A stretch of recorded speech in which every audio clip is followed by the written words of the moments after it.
नाज़रीन, हम बात करते हैं जो डोनाल्ड ट्रंप ने अपने हरमस को खोलने का ऐलान किया है। वो ऐलान क्या है, उसके पीछे हकीकत क्या है, क्या डोनाल्ड ट्रंप वाकई इस जंग से पीछे हटने जा रहा है, ये रखूंगा। और बाद में मैं रखूंगा जो इस्लामाबाद वाला टावर है उसकी कहानी में कुछ अपडेट्स हैं, वो मैं बाद में रखता हूँ। तो डोनाल्ड ने अपने हरमस को खोलने का ऐलान किया है। डोनाल्ड ट्रंप ने अपने हरमस को इस शर्त पे खोलने का ऐलान किया है कि वो इसको नाम दे रहा है आज़ादी का ऑपरेशन। अब आज़ादी का ऑपरेशन कैसे है?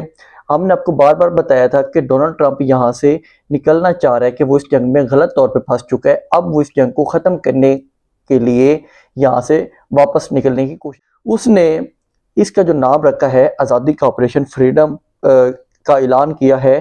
तो इसमें जो सबसे ज़्यादा बात हो रही है कि इसको ज़रूरत क्यों पड़ी है, डोनाल्ड ट्रंप को ये वाला ऑपरेशन करने की जरूरत क्यों आई है। अब इस वक्त तौर पे नाकाबंदी करके रख चुका है, उसका ऑयल बिक रहा है, कि जो वो बार बार कह रहा होता है कि मेरा ऑयल तो बिक रहा है, उसको अब ये जरूरत पड़ी है क्योंकि आगे उसके इलेक्शन भी आने वाला है और उसके ऊपर प्रेशर पड़ रहा है कि जो ऑयल की प्राइसेस इसने ये ब्लॉकेड किए हुए अपने हरमस का, उससे ऊपर जा रही हैं। तो सिर्फ मिडिल ईस्ट में नहीं जा रही, उसके अपने मुल्क में भी ऊपर जा रही हैं, जिसकी वजह से उसके ऊपर काफी ज्यादा प्रेशर आ रहा है। ईरान का क्या, ईरान तो खुद ऑयल प्रोड्यूस करता है और वो अपना ऑयल यूज कर रहा है, और उसके जहाज भी वो अपने निकाल रहा है। किस तरह उसने अपने हरमस से अपने जहाज निकाले हैं, ईरान के पास रास्ता है, वो अपने जहाज भी निकाल रहा है, अपनी तिजारत भी कर रहा है। हाँ, ये है कि थोड़ी उसकी तिजारत डैमेज हुई है, लेकिन मुकम्मल तौर पे अमेरिका नहीं रोक सका।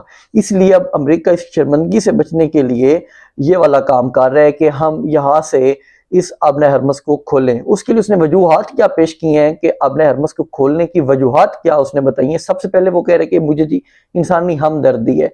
अच्छा, इनको इंसानी हमदर्दी से क्या ले रहे हैं? शख्स ने या जिन लोगों ने मनाब के ऊपर अटैक करके 170 के लगभग मासूम बच्चियां जिनकी उम्र 6 से 12 साल के दरमियान थी, उनको शहीद कर दिया, वो इंसानी हमदर्दी पे ये वाला काम करेंगे?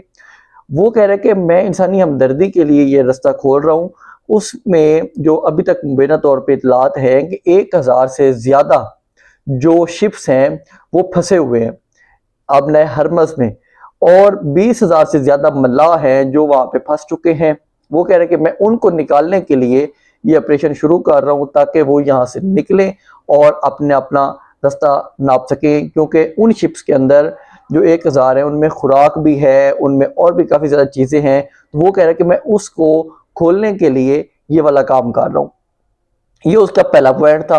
दूसरा पॉइंट उसका था कि उसने एक बड़ी वार्निंग दी है कि अगर किसी ने भी इसको रोकने की कोशिश की तो हम उसको बहुत सख्त जवाब देंगे। ईरान ने इसका क्या जवाब दिया वो मैं आगे चल के आपको बताऊंगा कि ईरान ने कितना सख्त जवाब दिया है इसके ऊपर। तो जो ट्रंप कह रहा था कि हम हमारे इस काम में, इस ऑपरेशन में किसी ने भी कोई मदाखलत की तो हम उसका सख्त जवाब देंगे। अब मदाखलत का खतरा क्यों है? वो इस वजह से है क्योंकि ईरान है कि अब नए हरमस में हम अपना नया निज़ाम मुतारिफ करवा चुके हैं। अब कोई भी शिप हमारी परमिशन के बगैर वहां से नहीं गुजरेगा। अमेरिका चाहता है कि ये वाला काम ना हो, ईरान की परमिशन के बगैर जहाज वहां से गुजरे, लेकिन ईरान कहता है कि हम इस तरह नहीं करने देंगे, हमारी इजाजत के साथ ही गुजरेंगे वहां से शिप्स। अब अगर ट्रंप ये ऑपरेशन शुरू करता है जो जिसको वो आज़ादी का ऑपरेशन कह रहा है, तो इसमें क्या होगा कि जो ईरान है अगर कुछ ऐसे शिप्स को अमेरिका गुजरने की कोशिश करे या गुजारने की कोशिश करे जिनको ईरान रोकेगा, तो साफ ज़रा दोबारा जंग का खतरा बढ़ेगा और इसके साथ फिर प्राइसेस ऊपर जाएंगी, जो भी ऑयल की प्राइसेस पहले नीचे आई हैं। तो इस वजह से वो कह रहा है कि हम ये वाली मुदाखलत बर्दाश्त नहीं करेंगे। तीसरा वो कह रहा था कि ईरान के साथ हमारे मुज़ाकरात बड़े अच्छे चल, अच्छा मुज़ाकरात चल रहे हैं तो फिर इस बदमाशी की जरूरत क्या पेश आई है? ईरान के साथ वो कहते हैं कि जो हमारे अमरीकी नुमाइंदे हैं या जो भी बाकी सालिस हैं, पाकिस्तान सालिसी का किरदार अदा कर रहा था, पाकिस्तान को क्या अभी जवाब आया अमेरिका की तरफ से वो मैं आपके सामने रखता हूँ। लेकिन अगर इतनी अच्छी बातचीत चल रही है ईरान के साथ, तो फिर ईरान के ये वाला ऑपरेशन करने की जरूरत क्यों आ रही है? आप बातचीत के साथ भी खत्म करवा सकते हैं ये वाला मामला। इस तरह बिल्कुल भी नहीं है। वो चाहता है यूरेनियम का बिल्कुल खात्मा। यूरेनियम के बारे में भी ईरान के काफ़ी ज़्यादा बयानात आए हैं और अभी जो लेटेस्ट ईरान का मौक़िफ़ आया है वो मैं बताऊंगा, लेकिन पहले इसको क्लियर कर लूँ कि जो वो कहते हैं कि हमारे इनके साथ मुज़ाकरात चल रहे हैं ईरान के साथ, तो वो बहुत अच्छे जा रहे हैं, अच्छी पेशरफ्त हो रही है उसमें। तो अगर अच्छी पेशरफ्त हो रही है तो आपको इस तरह की हरकतें करने की जरूरत क्या है? क्योंकि ट्रंप पे किसी को इतबार नहीं है। ट्रंप को खुद का भी पता नहीं होता कि मैं आगे क्या करने वाला हूँ या क्या नहीं करने वाला। इससे 2 दिन पहले सेंटकॉम के साथ भी उसकी मीटिंग होती है ट्रंप की। उस मीटिंग में जो अभी मुबैना तौर पर इतलात ये आई हैं कि ये वाली मीटिंग जब पहले भी हुई थी, जो उनका एक ब्रेड कूपर है, उसने इस मीटिंग में 24 फरवरी को मीटिंग करता था, ट्रंप को ब्रीफिंग देता था और 28 को अटैक हो गया था ईरान के ऊपर। अब भी वो कह रहे हैं कि इस तरह की सिचुएशन बन सकती है, क्योंकि ये वाला जो ऑपरेशन शुरू किया है इससे पहले मीटिंग हुई है ब्रैड कूपर की ट्रंप के साथ, फिर वो उसका राब्ता होता है Israeli chief of army staff के साथ जो उनका है, और फिर वो मिडल ईस्ट में भी आता है ब्रैड कूपर जो उनका है। अगर वो इस तरह की सिचुएशंस बन रही हैं, जंग की तरफ सिचुएशन जाने के खतरात हैं, तो इसी वजह से वो भागम दौड़ भी कर रहा है जो उनका ब्रैड कूपर है, ताकि अगर जंगी सिचुएशन दोबारा हो तो हम इसको कैसे टैकल करेंगे। और मिडल ईस्ट में भी काफ़ी ज़्यादा उन्होंने असला बेचा है, जो कि एक खतरे की इलामत समझा जा रहा है कि अगर मिडल ईस्ट में इतना असला बेच रहा है, ऊपर से सेंटकॉम ये ऑपरेशन शुरू करने के बारे में कह रहा है।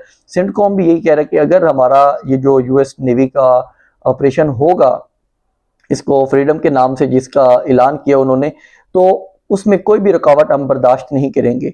अच्छा, एक तरफ से वो इस तरह की बातें करते हैं कि हम इंसानी हमदर्दी कर रहे हैं या इस तरह कर रहे हैं, दूसरी तरफ से बदमाशी भी करते हैं, किसी और मुल्क में आके जंग लड़ रहे हैं और ऊपर से फिर कहते हैं कि हमारी बातें भी मान लीजिए। सुपर पावर बेशक है, लेकिन कुछ तरीक़ेकार होते हैं। ईरान ने वो तरीक़ेकार बताए आके अमेरिका को कि आप इस तरीक़ों में रहें, आप दुनिया के अंदर बदमाशी ना करें। तो ये मुकम्मल तौर पे जो अबनाए हरमस को खोलने की वजह थी ट्रंप की, वो मैंने आपके सामने रखी है। अब मैं रखता हूँ कि जो ईरान ने एक जवाब भेजा था या अमेरिका को कहा था कि इन चीज़ों पे आके बातचीत करें, वो ये थी कि एक तो जंग को मरलावार ख़त्म करना है, और दूसरा अपने हरमस की जो इन्होंने ब्लॉकेड करके रखी हुई है उसको ख़त्म करें, जो ईरान ने कहा था। उसके बाद जब ये वाली शराइत मान ली जाएंगी, और लबनान की जंग भी अंदर थी कि लबनान वाली जंग भी ख़त्म की जाए, जो कि इसराइल ख़त्म नहीं कर रहा, तो वो ईरान ने कहा था कि अगर आप ये वाली हमारी बातें मान लेते हैं तो उसके बाद फिर हम जो यूरेनियम वाला मामला है उसके ऊपर बैठ के बात कर लेंगे। अब वो वाला मामला तो अभी तक है उधर ही, ना लबनान वाली जंग बंद हुई है और यहाँ पे वो नेवी ऑपरेशन करने की कोशिश कर रहे हैं। तो अब अमेरिका का भी एक जवाब आया है जो पाकिस्तान के थ्रू पहुंचा दिया गया है ईरान को। ईरान के जो वजारत खारजा है वो कह रही है कि हम इसके ऊपर नजरसानी कर रहे हैं, देख रहे हैं कि इसमें क्या क्या जो अमरीकी मुतालबात है या मौक़िफ़ है वो कैसा है और उसका हमने क्या जवाब देना है। तो ईरान कह रहे हैं कि अब हम इस चीज़ को भी देख रहे हैं। लेकिन अब नए हरमस के ऊपर जो ईरान का मौक़िफ़ है वो भी इंतहाई सख्त मौक़िफ़ है। ईरान कह रहा है कि अगर अमेरिका ऐसी कोई भी कोशिश करेगा जो हमारी खुद मुख्तारी को चैलेंज करेगी, या अब नए हरमस में वो जो हमारा एक निज़ाम है उसको चैलेंज करेगा, तो हम इसका सख्त रिएक्शन देंगे। और ये कोई जो डोनाल्ड ट्रंप बैठ के पोस्टें कर देता है या इस किस्म के मामलात कर देता है, तो उसके साथ ये मामला हल नहीं होने वाला, और ना ही हम इस चीज़ को मानेंगे। ये वाली चीज़ जो ईरान कह रहा है कि अगर ये वाला काम करते हैं, हमारी इजाज़त के बगैर गुजरने देते हैं कुछ ऐसे जहाज़, या उनको आग के अंदर इंटरफेरेंस करते हैं कि ज़बरदस्ती उनको निकालने की कोशिश करते हैं, तो ये जंग बंदी की खिलाफ वर्जी होगी। ये वाली खिलाफ वर्जी ट्रंप पहले भी करता रहा है कि जब मुज़ाकरात हो रहे थे ओमान में भी, तब भी ट्रंप ने अटैक कर दिया था ईरान के ऊपर, और अभी भी वो उससे कोई बैद नहीं है कि वो इस तरह का नया एडवेंचर करे और नया नुकसान पहुंचाने की कोशिश करे और नई सिमत में जंग को लेके जाने की कोशिश करे। तो इसलिए ईरान बार बार कह रहा है कि अगर ये वाला कुछ काम किया गया तो हम एक फौजी ताकत के साथ भी ये रास्ता खुलवा सकते हैं, या हम इसका सख्त तरीके से जवाब दे सकते हैं।